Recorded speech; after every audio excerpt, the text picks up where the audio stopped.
Mari yang antusias dengan firman Tuhan, sama-sama kita serahkan. Amin. Puji Tuhan. Bapak Ibu semua dipersilakan duduk kembali. Shalom. Shalom, shalom, shalom. Yes. Sekali lagi shalom. Shalom, shalom, shalom. Yes. Haleluya. Luar biasa. Bapak Ibu yang diberkati oleh Tuhan. Kalau minggu kemarin tanggal 10 November kita ada merayakan hari apa itu? Hari Pahlawan. Nah, saya percaya bahwa semua kita di tempat ini pun adalah pahlawan-pahlawan Allah yang luar biasa. Amin. Coba berikan salam dulu kiri kanan, kamu pahlawan-pahlawan Allah yang luar biasa. Haleluya.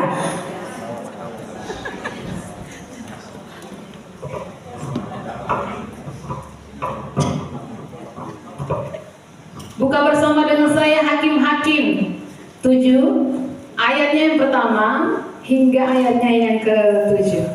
Hakim-Hakim 7 ayatnya yang pertama hingga ayatnya yang ke-7. Kalau Bapak Ibu semua sudah dapat, saya undang kita semua bangkit berdiri untuk menghormati firman Tuhan. Dan kita akan baca secara bergantian. Yang wanita akan baca dari perikop dan ayatnya yang pertama bergantian dengan pria di ayatnya yang kedua hingga ayatnya yang ke-7 kita baca bersama-sama. Mari yang wanita 1, 2, 3. Gideon mengusir musuh. Adapun Yerubbaal itulah Gideon bangun pagi-pagi dengan segala rakyat yang bersama-sama dengan dia. Lalu mereka berkemah dekat mata air Harod. Perkemahan orang Midian itu ada di sebelah utaranya, dekat bukit Mor di lembah. Firman pun kepada Gideon, terlalu banyak rakyat yang bersama dengan engkau itu daripada yang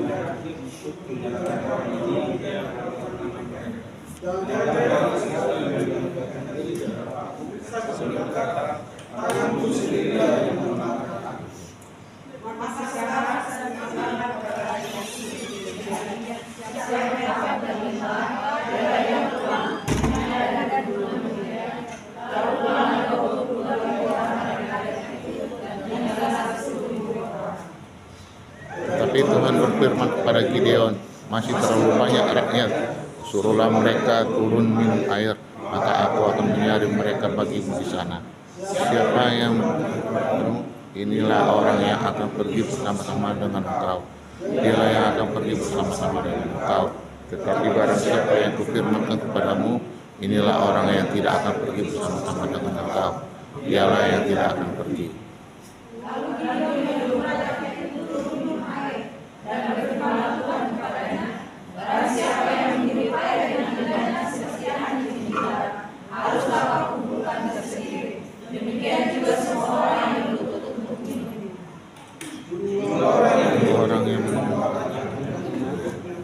Ada 300 orang, tapi yang lain dari rakyat itu semuanya berlutut minum air.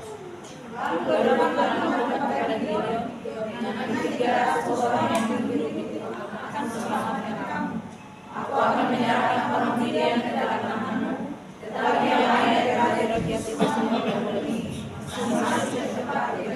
Amin untuk firman Tuhan. Bapak Ibu dipersilakan duduk kembali.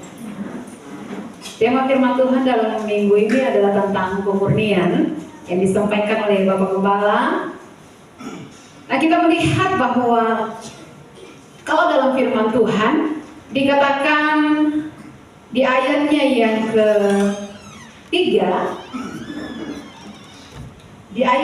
ketiga, dari pembacaan kita tadi, maka sekarang serukanlah kepada rakyat itu demikian, siapa yang takut dan gentar biarlah ia pulang enyah dari pegunungan Gilead. Lalu pulanglah 22.000 orang dari rakyat itu dan tinggallah 10.000 orang.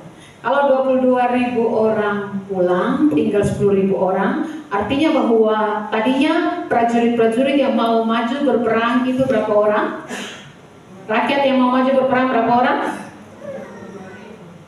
Berapa? Pulang 22, tinggal 10.000. Akhirnya artinya berapa orang? 32.000. Ya, tadinya 32.000 orang.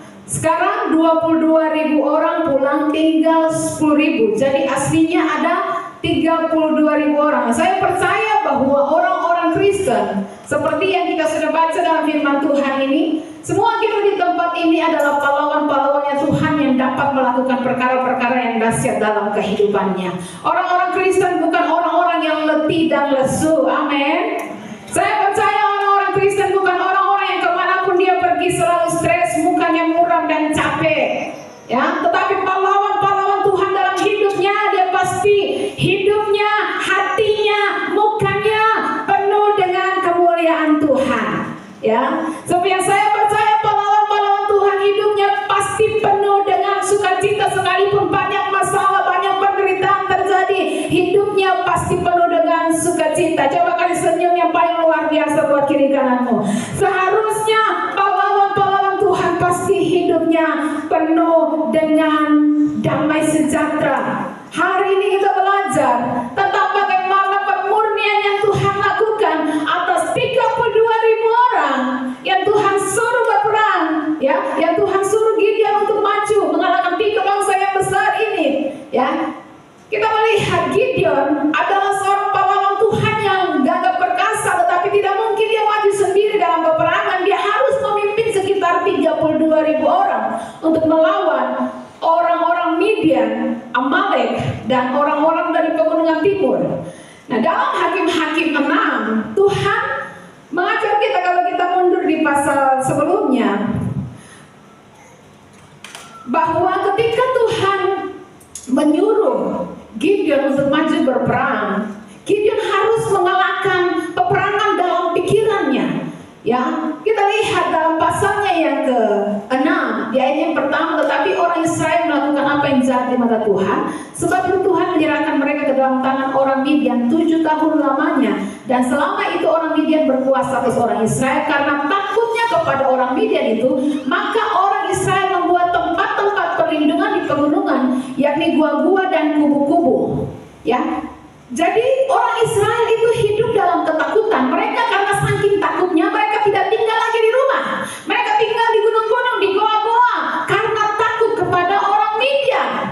Karena itu, kita lihat di ayatnya yang ke-7, ketika orang Israel berseru kepada Tuhan karena orang Midian itu, maka Tuhan mengutus orang nabi kepada orang Israel yang berkata kepada mereka, beginilah firman Tuhan Allah Israel, akulah yang menuntun kamu keluar dari Mesir dan yang membawa kamu keluar dari rumah perbudakan. Aku melepaskan kamu dari tangan orang Mesir dan dari tangan semua orang yang menindas kamu. Bahkan aku menghalau mereka dari depanmu dan negeri mereka kuberikan kepadamu. Ayat 12 dulu. Malaikat Tuhan menampakkan diri kepadanya, kepada Gideon, dan berfirman kepadanya demikian, Tuhan menyertai engkau ya pahlawan yang gagah berani. Gideon bilang apa? Dia yang ke-13. Jawab Gideon kepadanya, Tuanku, jika Tuhan menyertai kami, mengapa semuanya ini menimpa kami? Di manakah segala perbuatan-perbuatannya yang ajaib yang diceritakan oleh nenek moyang kami kepada kami, ketika mereka berkata, bukankah Tuhan telah menuntun kita keluar dari Mesir? Tapi sekarang Tuhan membuang kami dan menyerahkan kami ke dalam cengkraman orang Midian. Ya, lalu di ayat yang ke-15 lagi, ketika Tuhan sudah mengutus dia sebagai seorang pahlawan yang gagah perkasa, Gideon bilang di ayat yang ke-15, tetapi Tuhanku, dengan apakah akan kuselamatkan orang Israel? Ketahuilah, kaumku adalah yang paling kecil di antara suku Manasye, dan aku pun seorang yang paling muda di antara kaum keluargaku. Ayat 16, berfirmanlah Tuhan kepadanya, tetapi akulah yang menyertai engkau. Sebab itu engkau akan memukulkan orang Midian itu sampai habis. Ya, jadi kita melihat sebelum Gideon maju berperang, dia harus menang atas peperangan dalam pikirannya. Nah, untuk Gideon bisa menang atas peperangan dalam pikirannya, dan ini menjadi pelajaran bagi kita untuk kita bisa menang atas peperangan dalam pikiran, sebab peperangan itu terjadi di dalam pikiran kita. Sebab iblis dia tidak datang dengan tanduk atau dengan tombak yang tajam lalu kita berperang secara fisik, tapi peperangan yang terjadi, senjata iblis adalah tipu muslihat. dan peperangan terjadi di pikiran kita. Untuk itu, supaya kita bisa menang dalam pikiran kita, peperangan dalam pikiran kita seperti Gideon, yang pertama kita harus berhenti berasumsi. Ya, jangan sedikit-sedikit berasumsi, jangan sedikit-sedikit kita ambil kesimpulan kalau asumsi kita dasarnya adalah kebohongan iblis. Ya, iblis mungkin taruh dalam pikiranmu, meskipun laki itu saya mungkin bertobat, meskipun bini itu ada saya mungkin bertobat, ya, meskipun sakit saya mungkin sembuh. Ya, iblis menaruh dalam pikiran kita bahwa sakit kita tidak akan sembuh, suami kita tidak akan bertobat, istri kita tidak mungkin bertobat, anak-anak kita tidak mungkin berhasil, tidak mungkin bertobat. Tapi hari ini kebenarannya adalah oleh bilur-bilur Yesus engkau menjadi sembuh. Kebenarannya adalah keluargamu pasti diselamatkan, dipulihkan di dalam Tuhan. Sebabnya jangan biarkan iblis menang atas pikiran kita. Amin. Jangan suka berasumsi, apalagi dasarnya adalah kebohongan-kebohongan iblis. Percaya kepada firman Tuhan. Yang kedua, supaya kita menang atas peperangan dalam pikiran, seperti dengan Gideon. Gideon harus memenangkan peperangan dalam pikirannya. Dia katakan, Tuhan, saya mungkin kita maju memimpin bangsa ini untuk menang. Saya ini berasal dari kaum yang paling kecil. Artinya dia mau bilang, kaum saya, ya, keluarga saya keluarga yang miskin, keluarga yang tidak terpandang. Bangsa yang harus jadi pemimpin untuk berperang melawan bangsa-bangsa yang besar itu. Lalu Tuhan bilang, tapi aku menyertai engkau. Lalu dia bilang lagi, tapi aku orang yang paling muda dari kaumku, tapi aku yang menyertai engkau, dan aku akan memberikan kemenangan kepadamu. Ya. Yang kedua, berhenti rendah diri. Supaya kita bisa menang dalam pikiran kita, peperangan dalam pikiran kita, berhenti rendah diri. Ya, jangan menjadi orang yang minder. Rendah hati boleh, rendah diri jangan. Ya, kita kuatkan hati kita, jangan merasa kita rendah, tapi percayalah di dalam kita ada kuasa yang besar, yaitu kuasa Tuhan. Amin. Makanya Tuhan bilang kepada Gideon, Gideon sampaikan, saya ini berasal dari kaum yang paling kecil, yang paling miskin, yang tidak terpandang dari antara seluruh kaum Israel, kaumku yang paling kecil, dan aku pun seorang yang paling muda dari antara kaumku yang paling kecil itu. Ya, tapi Tuhan bilang, kan aku yang menyertai engkau, aku yang akan memberikan kemenangan kepadamu. Ya, karena itu jangan pernah merasa rendah diri. Lalu supaya kita bisa menang dalam pikiran, peperangan dalam pikiran kita, yang ketiga, lakukan segala sesuatu seperti untuk Tuhan. Semuanya kita lakukan untuk Tuhan. Ya, kalau semua yang kita lakukan adalah untuk Tuhan, dalam hidup kita tidak perlu lakukan segala sesuatu untuk pamer kepada orang, untuk tunjukkan kepada orang. Tidak perlu kita lakukan sesuatu untuk membuktikan diri kita kepada orang lain. Nanti orang pikir apa, ya? Nanti orang bilang apa? Apapun yang kita lakukan untuk Tuhan. Asal Tuhan senang, itu sudah lebih dari cukup buat kita. Ya. Tetapi tidak cukup untuk hanya menang dalam pikiran. Banyak orang Kristen sudah menang atas pikirannya, tapi tidak melangkah, tinggal di tempat. Ya, karena itu setelah Gideon menang dalam pikirannya, dia melangkah. Ayat pasal 7 tadi kita lihat. Adapun Yerubbaal itulah Gideon, ya, pasal 7 ayat 1. Bangun pagi-pagi dengan segala rakyat yang bersama-sama dengan dia. Lalu mereka berkemah dekat mata air Harod. Perkemahan orang Midian itu ada di sebelah utaranya dekat Bukit More di lembah. Ya. Jadi ketika Gideon percaya bahwa, oh ya, saya percaya Tuhan yang menyertai saya dan akan memberikan kemenangan. Lalu bukan dia tinggal di tempat, dia bergerak maju. Dia percaya Tuhan menyertai, dia bergerak maju, dia melangkah. Ya.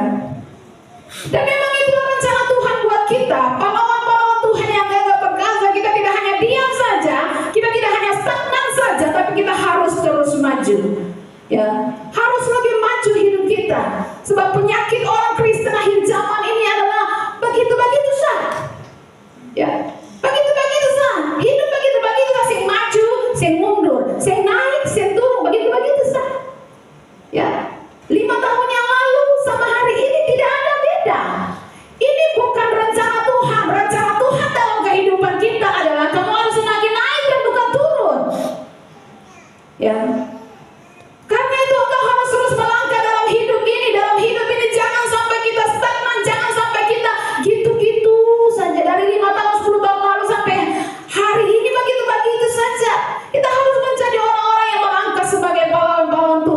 gagah berani.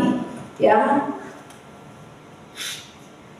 Dalam ayat 14 dari Hakim-Hakim 6, coba kita lihat. Hakim-Hakim 6 ayat 14, lalu berpalinglah Tuhan kepadanya dan berfirman, pergilah dengan kekuatanmu ini dan selamatkanlah orang Israel dari cengkraman orang Midian. Bukankah aku mengutus engkau? Ya. Kenapa Tuhan suruh Gideon melangkah? Karena Tuhan mau Gideon jadi pahlawan. Kepada kita semua pun Tuhan katakan, berjuanglah untuk masuk melalui pintu yang sesak itu. Ya, Tuhan mau kita semua menjadi pahlawan untuk memenangkan peperangan dalam kehidupan ini. Sebab jika kita tidak melangkah, jika Gideon tidak melangkah maju, ya, jika dalam hidupnya dia hanya tinggal di tempat, maka dia tidak akan jadi pahlawan, tapi pecundang. Apa yang membedakan pahlawan dan pecundang? Keputusan untuk tetap maju. Pecundang akan memutuskan untuk menyerah dan mundur, tetapi pahlawan akan memutuskan tidak menyerah dan tidak mundur. Dia akan terus maju. Nah, kita tahu semua tentang pahlawan-pahlawan Indonesia. Salah satunya Pangeran Diponegoro. Ya, Pangeran Diponegoro, dia seorang pahlawan Indonesia. Kenapa dia dikenang sampai hari ini? Karena keputusannya untuk terus maju untuk bangsa Indonesia. Ketika dia sudah punya banyak alasan, karena tidak ada lagi harapan untuk menang, dia tetap memutuskan untuk maju. Dan sampai hari ini dia dikenang sebagai salah satu pahlawan bangsa Indonesia. Ya, kalau pada saat itu Pangeran Diponegoro menyerah di tengah jalan dalam pembelaannya terhadap Indonesia, apa yang terjadi? Dia bukan lagi pahlawan tapi pengecut, ya, pecundang. Nah, orang dalam hidup ini kalau dia putuskan untuk menyerah, itu namanya pengecut.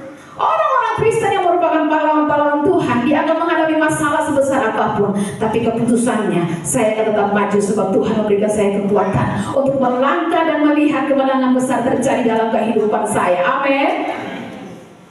Karena itu saat ini kalau saudara sedang ada di titik saya mau berhenti juang, ya, kita biar begini-begini saja, atau ada yang saudara ingin mundur dengan baik, engkau adalah pahlawannya Tuhan yang gagah berani, seperti firman Tuhan yang datang kepada Gideon.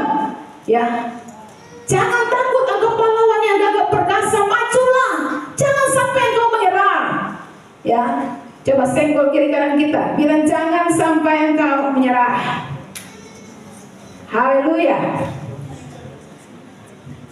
Jadi saudara lihat, memulai dengan 32.000 orang, tapi tidak semuanya pahlawan yang Tuhan pilih. Pada akhirnya dari 32.000 orang jadi 10.000, dari 10.000 jadi berapa? 300. Ini yang saya sebut dan Alkitab sebut banyak yang terpanggil, sedikit yang terpilih. Ya, Tuhan murnikan tuh orang-orang yang mau maju untuk berperang. Ini yang tergenapi di banyak gereja hari-hari ini. Yang terpanggil banyak. Lihat gereja, rame semua gereja, full semua gereja, banyak jiwa-jiwa datang. Tapi ingat, banyak yang terpanggil, sedikit yang terpilih. Dari antara ribuan orang yang datang, tidak semua orang mengalami kemenangan untuk terus berjuang. Kenapa? Karena mereka tidak dipilih oleh Tuhan. Seperti 31.700 orang yang disingkirkan oleh Tuhan. Karena itu tidak semua orang datang ke gereja diberkati. Karena memang mereka tidak memiliki kualitas pemenang, kualitas pahlawan.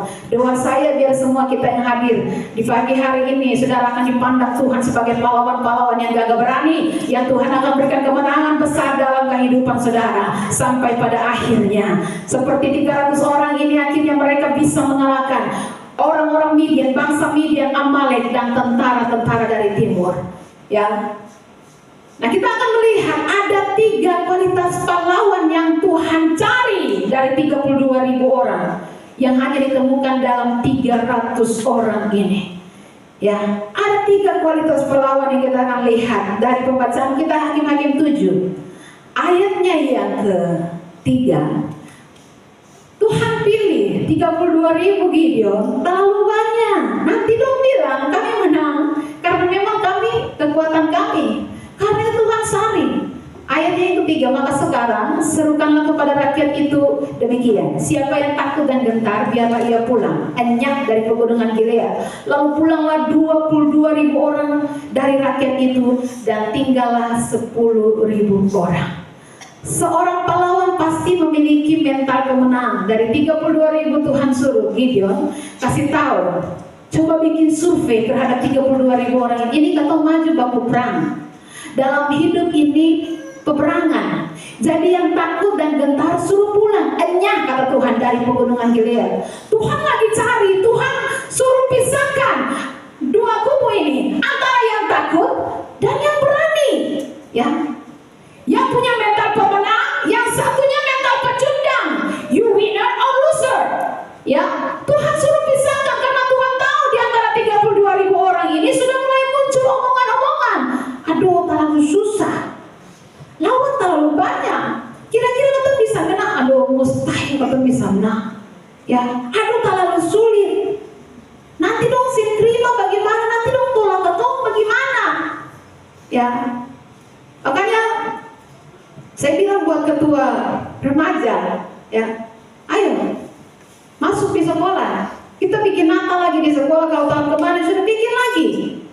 Ya, aduh kakak, tapi ini ada mau beli baju kos dan sebagainya, nanti tahun depan sudah bisa. Masuk ke sekolah-sekolah. Ya, sebab Natal itu waktunya kita untuk mencala jiwa-jiwa, tebarkan jala. Saya selalu mengerti, saya selalu tahu dan paham begini. Dari jala yang kita tebarkan, dari sekian banyak orang yang mendengarkan firman Tuhan, tidak semua orang yang tertangkap dalam jala, tapi pasti ada satu atau dua yang tertangkap.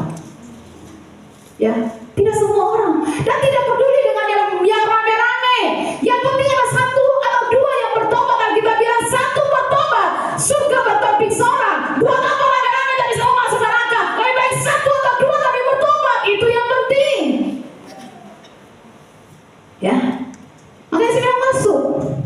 Mungkin kita nanti dong kalau tolak, nanti kalau tuh masuk dong saya terima bagaimana? Masuk saja. Ya, kalau saya terima, undang mereka datang ke sini. Ya, melalui anak-anak remaja kasih undangan ke teman-teman datang ke sini, dengar firman Tuhan, tebarkan jala. Ya, jangan pikir nanti susah masuk. Nah, Allah sang penerobos itu berjalan di depanmu, tidak ada tembok kemustahilan yang tidak bisa diterobosi oleh Tuhan. Kenapa kita harus takut? Tuhan bilang kepada Gideon, tetapi aku yang menyertai engkau, aku akan memberikan kemenangan kepada engkau. Ya, Natal, bahkan acara pemakaman itu merupakan kesempatan bagi saya untuk mencari jiwa-jiwa untuk tabur firman. Ya, jadi kita lihat firman Tuhan. Akhirnya Tuhan suruh pisahkan pemenang dan pecundang, berani atau penakut, dan akhirnya terbagi 22.000 orang pulang karena mereka takut. Saudara, Alkitab katakan, kalau kita baca nanti, lawannya mereka itu seperti pasir di laut banyaknya. Tentara-tentaranya mereka banyaknya seperti belalang. Ya, lawan mereka terlalu banyak, dan kemungkinan mereka menang dengan 32.000 orang ini kemungkinannya 0,05%. Sangat-sangat kecil karena lawan mereka terlalu banyak. Ya. Tapi mereka 10.000 orang ini memiliki mental pemenang. Ya, ketika Gideon tanya, kamu yang takut, kamu yang ragu-ragu, mundur, hanya dari pegunungan Gilead. Ya, 22.000 orang pulang, tinggal 10.000. 10.000 inilah yang memiliki mental pemenang. Mereka berani. Inilah pahlawan yang diberi Tuhan, karena mereka punya mental pemenang, karena mereka tidak takut. Padahal logikanya mereka memang harus takut, karena lawan mereka tidak seimbang dengan jumlah mereka 32.000 itu. Lawan mereka ya seperti pasir di laut banyaknya, ya berlipat-lipat ganda dari mereka. Tapi 10.000 orang ini memiliki mental pemenang, berani. Itulah yang Tuhan mau dari umat Tuhan di zaman ini. Yang Tuhan cari kita orang-orang yang punya mentalitas pemenang, bukan pecundang. Begitu sudah. Ya, bagi sudah yang penting hidup, yang penting ketemu hidup damai sejahtera, maju seng, mundur seng. Ya, yang penting kita masih hidup, bernafas, masih kerja. Tidak ada kemajuan dalam pengiringan kita kepada Tuhan. Yang Tuhan cari adalah pahlawan-pahlawan yang siap maju untuk Tuhan. Nah, kita lihat, ya, Mental pemenang seperti apa yang Tuhan cari? Dari 300 orang ini, dari 32.000 orang ditemukan 300. Yang pertama kita lihat mental pemenang di sini. Yang pertama tidak cengeng. Ya, saudara pernah ketemu dengan orang cengeng? Sedikit-sedikit mengeluh, sedikit-sedikit bersumur, sedikit-sedikit kayak dunia semua kiamat, ibu pendeta. Besok yang kuat lain, beban terlalu berat. Besok mau mati saja ini ibu pendeta, besok yang sanggup lain. Ya, nangis itu bagus. Karena kita bilang Tuhan mengerti bahasa tetesan air mata, tapi jangan jadi orang yang cengeng. Amin. Mental pemenang yang kedua, selalu bangkit. Ya, orang yang memiliki mentalitas pemenang, dia akan selalu bangkit. Dia boleh jatuh berapa kali pun, tapi dia akan putuskan untuk tetap bangkit. Amin. Mungkin waktu 5 tahun lalu engkau jatuh, 4 tahun lalu uangmu dimakan habis sama penipuan dan sebagainya. Mungkin 10 tahun lalu engkau pernah gagal, atau mungkin di tahun kemarin engkau jatuh. Saya mau kasih tahu berapa kali pun kita jatuh, ya, tetaplah bangkit. Ya, berapapun yang hilang dari kita, mau 1.000 rebah, 10.000 rebah, tapi tetaplah putuskan untuk bangkit. Maka engkau akan melihat kemuliaan dan kemenangan Tuhan sediakan buat engkau. Amin. Yang berikut, mental pemenang. Yang ketiga, tetap maju. Bukan hanya bangkit lalu semangat tinggal di tempat dan tidak bertindak. Orang yang memiliki mental pemenang. Yang ketiga, orang yang memiliki sekalipun dia punya banyak alasan untuk tidak maju, ya, dia boleh punya 1.001 alasan untuk tidak maju, tapi dia akan tetap maju. Ya, saya mungkin takut, saya mungkin gentar, saya mungkin stres, saya mungkin lagi khawatir, tapi saya akan tetap maju. Saya akan melihat, ya, bahwa kemenangan Tuhan berikan kepada saya. Tapi orang Kristen jarang punya mental begini. Ada orang Kristen hari-hari ini cengeng, mereka tidak mau bangkit lagi. Saya berdoa, kita semua pulang dari tempat ini, roh kita, semangat kita dibangkitkan lagi oleh Tuhan. Amin. Kenapa Tuhan cari mental pemenang? Kenapa Tuhan suruh pisahkan pecundang pulang, yang takut pulang, yang menang, yang tetap tinggal? Kenapa Tuhan tidak pilih orang yang punya mentalitas penakut? Karena Tuhan tahu dalam hidup ini kita tidak akan pernah bebas dari yang namanya masalah. Amin. Selama kita masih bernafas, kita masih tetap akan berhadapan dengan masalah. Jomblo, masalah, betul? Betul. Makan sendiri, tidur sendiri, jomblo masalah. Tapi nikah juga masalah. Amin yang sudah nikah. Menyatukan dua kepala ini masalah. Ya. Si punya anak masalah. Punya anak masalah. Pengangguran masalah. Punya pekerjaan pun masalah. Pengangguran masalahnya sih ada uang. Sekarang punya pekerjaan masalahnya capek, kerja terlalu banyak. Kita mau resign ya, kita mau mengundurkan diri ya. Jadi pengangguran masalah, punya pekerjaan pun masalah. Capek sih punya waktu. Siapa di sini yang mau tidak memiliki masalah, angkat tangan. Kalau ada dari sini lurus-lurus pergi di TPU Gidingei, cari tambah sekali 1 kali 2. Ya, kalau saya mau ada masalah kan, sebab orang-orang yang tidak memiliki masalah adalah orang-orang di Balikpapan. Ya, yang maksudnya Balikpapan Peti maksudnya ya. Dalam hidup ini akan selalu punya masalah, mau usia berapapun, karena itu dibutuhkan orang-orang mentalitas pemenang, bukan pecundang. Karenanya Tuhan bilang, yang penakut pulang. Karena mental penakut ini tidak menyelesaikan masalah, justru dia besar-besarkan masalah. Punya masalah, dibesar-besarkan, masalah kecil jadi besar. Sebetulnya tidak ada apa-apa, tapi dia bikin sampai heboh. Ya, orang kalau dalam hidup mentalitas penakut tidak akan kuat menghadapi hidup ini. Maka pantas banyak orang menyerah, pantas banyak orang sakit dalam jiwanya, tidak kuat. Ya, tapi orang yang percaya, yang punya firman, mentalitas kita adalah mentalitas yang kuat karena kita punya Tuhan yang kuat, yang hebat, Tuhan yang besar dan sanggup melakukan segala perkara yang mustahil. Amin. Gideon tahu dia punya masalah yang sangat besar. Di ayatnya yang ke-12 dari Hakim-Hakim 7. Ayat yang ke-12, adapun orang Midian dan orang Amalek dan semua orang dari sebelah timur itu bergelimpangan di lembah itu. Ya, seperti belalang banyaknya dan unta mereka tidak terhitung, seperti pasir di tepi laut banyaknya. Ya, jadi Gideon menghadapi masalah yang sangat besar. Makanya Tuhan pilih yang pacundang suruh pulang. Kalau tidak nanti jadi provokator, karena nanti masalahnya dibesar-besarkan. Ciri yang berikut dari orang yang memiliki mental pemenang, dia tidak membesarkan apa yang Tuhan pandang kecil dan tidak mengecilkan apa yang Tuhan pandang besar. Ya, Tuhan sudah bilang kepada Gideon, maju karena aku yang menyertai engkau. Tuhan pandang ini peperangan terlalu kecil, maju saja Gideon. Saya yang menyertai engkau, saya Tuhan yang besar. Saya pasti memberikan kemenangan kepada engkau. Ciri orang yang memiliki mental pemenang yang keempat adalah dia tidak mengecilkan apa yang Tuhan pandang besar dan dia tidak membesarkan apa yang Tuhan pandang kecil. Ya, saya mau tanya, masalah di mata Tuhan besar atau kecil? Masalah di mata Tuhan besar atau kecil? 1 Korintus 10 ayat 13, pencobaan yang kamu alami itu apa? Biasa, bukan luar biasa. Biasa bagi Tuhan itu kecil. Masalah keuangan kita besar atau kecil? Kecil buat Tuhan. Masalah sakit penyakit kita kecil atau besar di mata Tuhan? Kanker, jantung, diabetes dan sebagainya kecil buat Tuhan. Makanya kalau kita konseling dengan pendeta, jawabannya selalu sama. Berdoa. Bapak berdoa ya, Bapak sabar dan berdoa.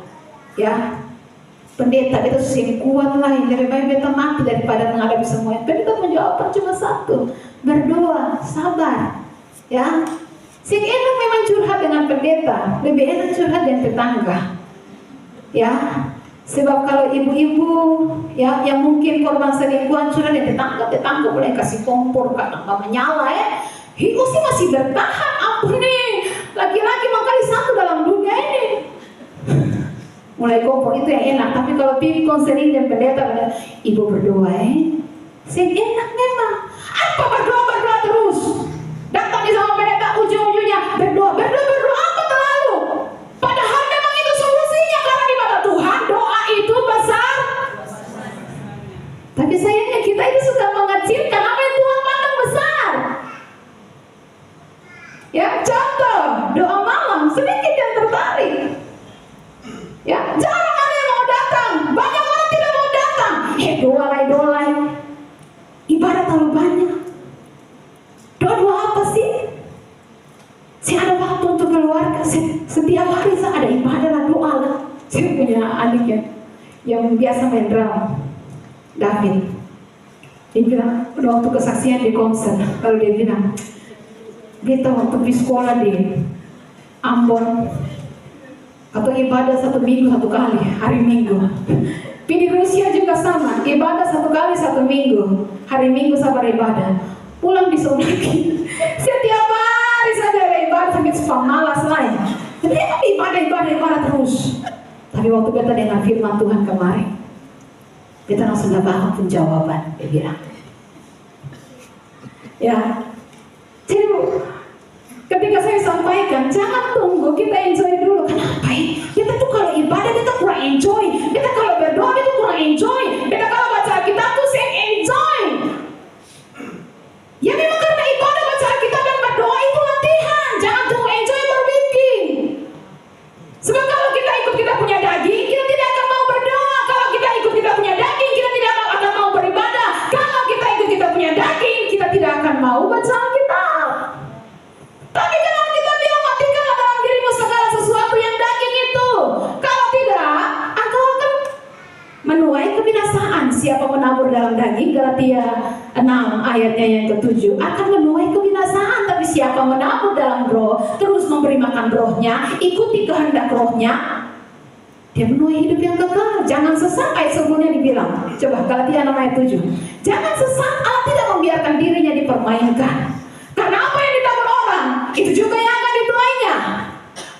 8. Siapa menabur dalam daging, dia akan menuai kebinasaan dari dagingnya. Ikut dagingmu mau terus, ya. Makanya saya katakan, kalau tunggu mau enjoy dulu baru ibadah, tunggu tunggu enjoy dulu baru baca Alkitab, tunggu enjoy dulu baru mau datang berdoa. Kita tidak akan pernah bisa sampai ke surga, sebab semua itu merupakan latihan. Kita bilang latih dirimu beribadah. Ya, latihan badan itu terbatas gunanya. Ibadah itu mengandung janji baik untuk hidup saat ini di dunia ini maupun untuk hidup yang akan datang. Ya, doa terus. Orang tidak tertarik dengan doa. Tuhan pandang itu besar, doa itu besar kuasanya. Kita kecil dan apa yang Tuhan pandang besar, kita pandang doa itu kecil, kita pandang ibadah itu kecil. Makanya orang sedikit sekali orang yang tertarik untuk beribadah, lebih sedikit lagi orang yang tertarik untuk berdoa. Padahal itu dipandang besar oleh Tuhan, tapi apa yang dipandang kecil oleh Tuhan, kita besarkan itu. Ya, hal makan, minum, pakai, harta, ya, jabatan, oh kita besarkan itu. Kalau hari ini ada KKR kesembuhan ilahi, hadirilah. Ya, KKR kesembuhan ilahi. Saya percaya beramai-ramai datang. Ya, beramai-ramai datang. Kenapa? Ya, saya berharap kalau saya datang, saya mengalami kesembuhan. Ya, itu yang kita wow dengan itu yang kita cari. Padahal bagi Tuhan kesembuhan itu kecil, tapi kita suka besarkan. Ya, Tuhan suruh doa itu besar kuasanya, kita kecilkan doa, kita anggap remeh itu. Ya, mental seorang pahlawan, mental seorang pemenang. Dia tidak akan mengecilkan apa yang Tuhan pandang besar, dan dia tidak akan membesarkan apa yang Tuhan pandang kecil. Ya, makanya Tuhan bilang, cari dahulu kerajaan Allah, itu yang Tuhan pandang besar dan kebenarannya. Maka semuanya yang Tuhan pandang kecil ini akan ditambahkan kepada kita. Kita tidak, kita pandang yang ini besar, kita membesarkan apa yang Tuhan bilang kecil, dan kita kecilkan apa yang Tuhan pandang besar. Coba kita lihat itu, Matius 6 ayat 33. Bapak Nas tolong.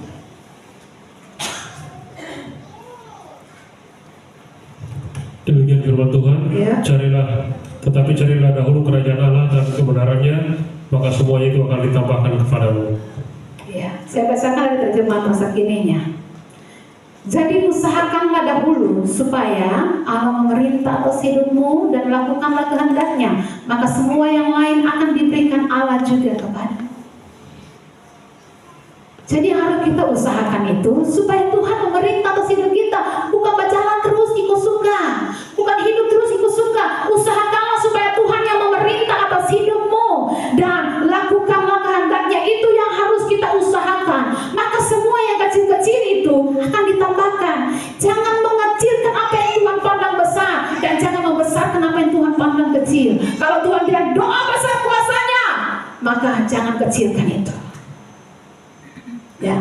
Kalau Tuhan bilang jangan menjauhkan diri dari pertemuan ibadah, jangan kecilkan itu. Lalu kita besarkan apa yang Tuhan pandang. Aduh, kita masalah ini paling besar. Ya, kita besarkan apa yang buat Tuhan itu kecil. Ya, kekayaan di mata Tuhan itu kecil, cuma bonus, tapi di mata kita itu besar.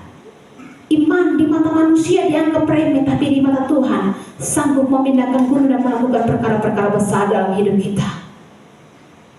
Ya, orang yang punya mental pemenang tidak takut sama masalah. Kenapa? Karena dia tahu masalah itu adalah alat Tuhan untuk menempa dan memurnikan iman kita. Amin.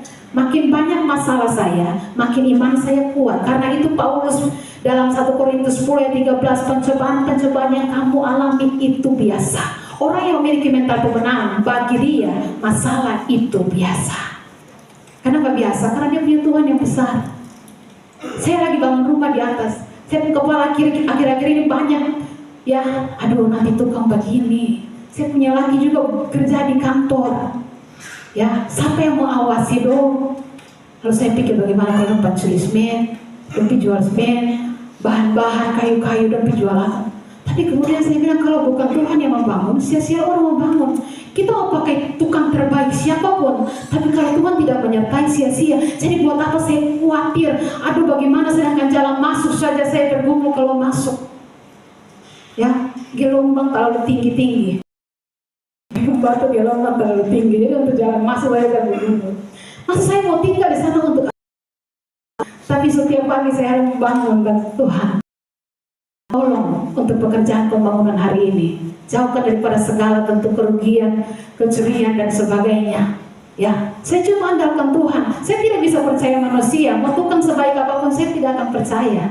Saya cuma percaya Tuhan. Sebab kalau saya percaya Tuhan, Tuhan pegang setiap hati. Amin. Yang tadinya mau berlaku curang, tidak jadi berlaku curang. Kenapa? Karena Tuhan yang pegang hati. Ya. Jadi itu buat saya seperti itu. Nah, karena itu Bapak Ibu yang diberkati oleh Tuhan, makin panjang masalah kita, makin iman kita kuat. Dan masalah bagi kita harusnya itu biasa. Lalu yang berikut, yang kedua, kita akan lihat kualitas seorang pahlawan. Selain yang pertama, dia seorang yang berani atau memiliki mental pemenang. Yang kedua, dia memiliki penguasaan diri. Hakim-Hakim 7 ayat yang kelima hingga ayat yang ke-6. Hakim-Hakim 7 ayat 5 hingga ayat yang ke-6. Lalu Gideon menyuruh rakyat itu turun minum air, dan berfirmanlah Tuhan kepadanya, barang siapa yang menghirup air dengan lidahnya seperti anjing menjilat, haruslah kau kumpulkan tersendiri. Demikian juga semua orang yang berlutut untuk minum. Jumlah orang yang menghirup dengan membawa tangannya ke mulutnya ada 300 orang, tetapi yang lain dari rakyat itu semua berlutut minum air.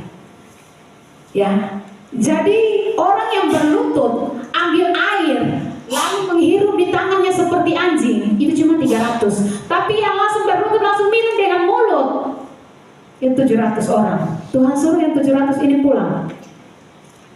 Kemudian saya berpikir, kalau langsung minum di mulut itu kan anjing memang minum begitu. Apa maksudnya? Ya, yang pakai tangan lalu menjilat seperti anjing, itu yang dipilih oleh Tuhan. Apa maksudnya? Ya, jadi anjing-anjing yang dimasukkan di sini, peliharaannya orang Mesir, anjing-anjing di Mesir yang dilatih. Karena di sana Sungai Nil itu mereka minum di situ, mereka dilatih untuk minum di Sungai Nil. Anjing-anjing untuk maju berperang ini mereka dilatih. Dan waktu minum itu anjing-anjing tidak boleh lihat ke bawah, tapi tetap berjaga-jaga. Kenapa? Karena dalam Sungai Nil itu banyak buayanya. Dia harus tetap pandangan ke depan. Kalau ada buaya yang muncul mau tekan dia langsung bisa lari. Si minum tetapi tetap berjaga-jaga. Jadi minum tapi tetap pandangan ke depan. Jadi ya, minum seperti ini tapi tetap pandangan ke musuh. Ya, jangan berjaga-jaga ke sekitar. Jangan sampai ada yang menyerang. Tapi kalau minum begini, musuh serang, mati tanpa. Nah, itu yang dimasukkan. Tuhan suruh pilih yang minum, ya ambil, lalu kemudian menjilat seperti anjing. Itu yang maju. 300 orang terpilih. Ya, jadi maksudnya apa? Memiliki penguasaan diri. Ya, minum tapi sambil berjaga-jaga. Ada musuh atau tidak? Nah, karena itu Bapak Ibu yang diberkati oleh Tuhan, kualitas pemenang yang Tuhan cari, yang kemudian ditemukan hanya 300 orang. Yang kedua adalah memiliki penguasaan diri, tetap berjaga-jaga terhadap bahaya apapun yang terjadi. Ya, makanya Tuhan katakan bahwa berjaga-jagalah, sebab kamu tidak tahu pada hari mana Tuhanmu datang. Berjaga-jagalah karena daging lemah, roh memang penurut. Berjaga-jaga dan berdoa. Ini mental atau kualitas pahlawan yang Tuhan cari. Bukan hanya mentalitas pemenang, tapi yang kedua, miliki penguasaan diri dan berjaga-jaga. Seorang yang dalam hidup bisa menguasai dan berjaga-jaga terhadap serangan iblis, itu yang Tuhan cari. Tuhan ingin pahlawan-pahlawannya, Tuhan ingin jemaatnya menjadi orang yang bisa menguasai diri. Dunia mungkin boleh menawarkan kesenangan, segala sesuatu gadget, hari-hari jam-jam bisa duduk scroll. Tapi Tuhan cari pahlawan-pahlawannya adalah orang yang bisa kuasai diri. Pergunakan waktu yang ada, karena hari-hari ini jahat. Jangan kita menjadi orang-orang yang tidak bisa menguasai diri dan tidak berjaga-jaga dalam hidup. Akhirnya kita menjadi seperti gadis-gadis yang bodoh yang akhirnya menyesal. Karena dalam hidup ini hanya hidup tidak memandang penting, tidak memandang besar apa yang Tuhan pandang besar. Ibadah pemalas, berdoa pemalas. Akhirnya waktu Tuhan datang, minyak tidak ada. Ya, banyak orang dalam hidup, banyak orang Kristen dalam hidup ini tidak sungguh-sungguh mencari Tuhan. Ya, mereka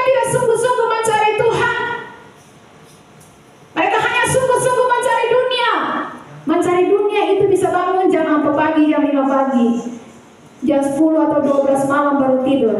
Itu mencari dunia bisa. Dan itu dilakukan tiap hari tanpa merasa berat. Tapi kalau untuk cari Tuhan, rasanya berat sekali. Kalau mau bangun jam 4, jam 5 untuk doa pagi, kalau mau datang doa tuh, kalau mau datang ibadah tuh rasanya berat. Tapi kalau untuk cari dunia, tidak ada yang berat. Kita lakukan dengan senang hati. Banyak orang Kristen tidak sungguh-sungguh mencari Tuhan. Mereka hanya sungguh-sungguh mencari dunia. Saya harap semua kita di sini sungguh-sungguh mencari Tuhan. Amin. Kalau kita masih dikasih kesempatan oleh Tuhan untuk bernafas, maksud Tuhan adalah untuk menuntun kita kepada pertobatan.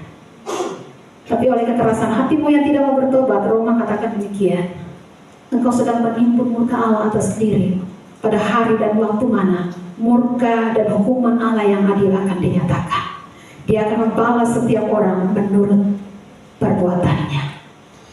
Ya, karena itu mari semua pahlawan-pahlawan yang diberkati oleh Tuhan.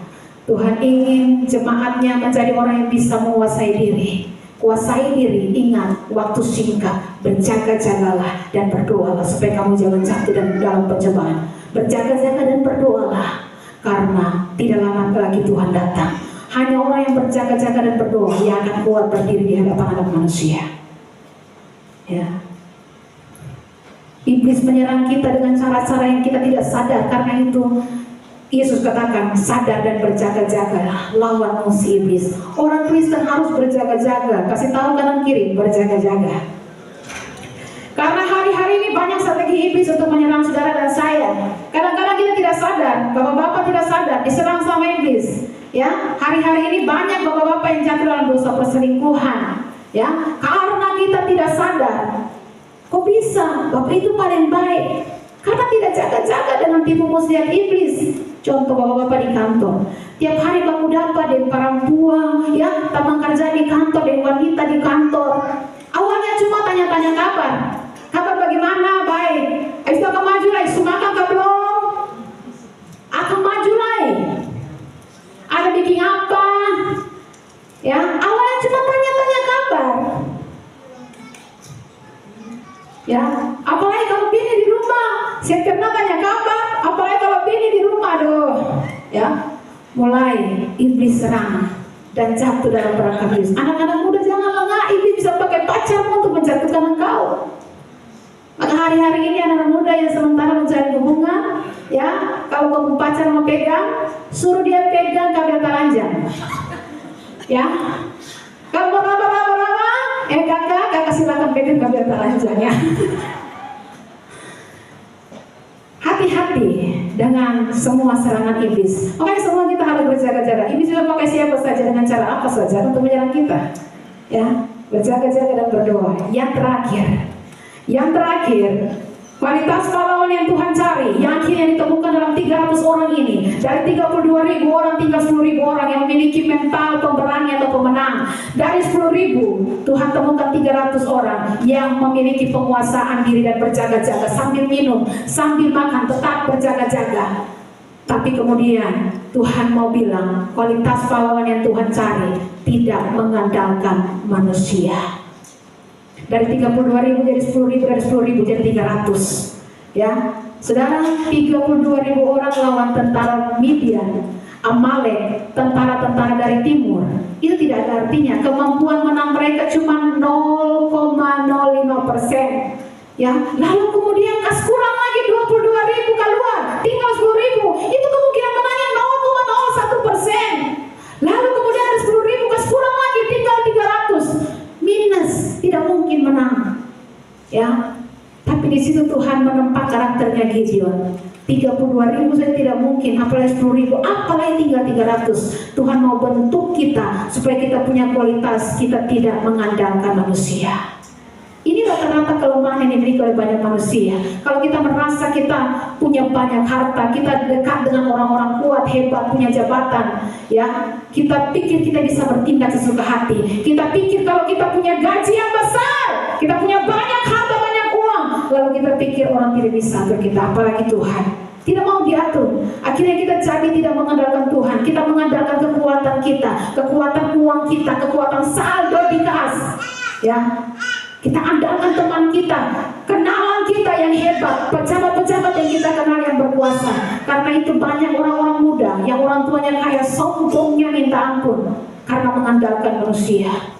Tuhan paling tidak suka dengan orang yang mengandalkan manusia. Karena itu dalam Yeremia 17 ayatnya yang kelima, beginilah firman Tuhan, terkutuklah orang yang mengandalkan manusia, yang mengandalkan kekuatannya sendiri. Yang kutuk ini bukan manusia, yang kutuk ini Tuhan, yang mengandalkan kekuatannya sendiri. Ya, bukan cuma dikutuki sama Tuhan. Orang yang mengandalkan manusia pasti akan kecewa. Tapi ayatnya yang ketujuh dikatakan, diberkatilah orang yang mengandalkan Tuhan, yang menaruh harapannya hanya kepada Tuhan. Orang yang menaruh harapan kepada Tuhan tidak akan pernah dikecewakan. Amin. Tepuk tangan dulu untuk Allah kita yang luar biasa. Karena itu tetaplah berharap kepada Tuhan. Jangan mengandalkan manusia. Jangan pernah mengandalkan kekuatan, kekayaan, kehebatan kita. Berhenti mengandalkan hartamu, andalkanlah Tuhan. Amin. Mari miliki kualitas pahlawan dalam hidup kita, karena Tuhan akan terus saring dari yang banyak-banyak 32.000 Tuhan saring, yang takut pulang, yang berani tetap tinggal. Saring lagi dari yang 10.000 yang berani itu Tuhan saring lagi, yang tetap berjaga-jaga tetap tinggal. Ya, Tuhan tidak pakai yang tidak mau berjaga-jaga, yang tidak memiliki penguasaan diri, yang terus habiskan hari-hari hidupnya hanya sesuai keinginannya. Pulang, Tuhan tidak pakai, tidak terpilih. Mungkin terpanggil tapi tidak terpilih. 32.000 orang, hanya 300 orang yang terpilih. Banyak yang terpanggil, sedikit yang terpilih. Jangan senang dengan yang rame-rame. Tuhan mau lihat orang-orang yang sungguh-sungguh bertahan, yang tetap berani untuk terus berjuang. Karena kita katakan untuk masuk dalam kerajaan Allah, berjuanglah untuk masuk melalui pintu yang sesat. Dan yang berikut, yang kedua, miliki penguasaan diri. Dunia boleh senang-senang, kuasai diri kita. Berhenti habiskan waktu scroll, baca Alkitab. Kemarin saya katakan, jangan tunggu mata sudah tutup, gigi sudah kancing, baru kita taruh Alkitab di atas dada. Orang Kristen pungnau-nau seperti itu, ya. Waktu hidup mata masih terbuka, mulut masih bisa bagara, gigi belum terkancing, pemalas baca Alkitab. Nanti mati, susah bisa baca, mata sudah tutup, gigi sudah kancing, baru taruh Alkitab di atas dada. Untuk apa? Tidak ada guna. Alkitab berguna bagi orang hidup, tidak ada guna untuk orang mati. Yang baca dalam tanah, kan tidak mungkin. Maka selagi masih mata terbuka, baca Alkitab. Jangan tunggu mata sudah tutup, gigi tak kancing, baru taruh Alkitab, waktu berhenti, tidak ada guna. Mari semua kita, Bapak Ibu di tempat ini, pergunakan waktu kita dengan baik, miliki kualitas seorang pahlawan, karena banyak yang terpanggil, sedikit yang terpilih. Amin. Untuk firman Tuhan, saya undang pemain musik, singer supaya maju ke depan.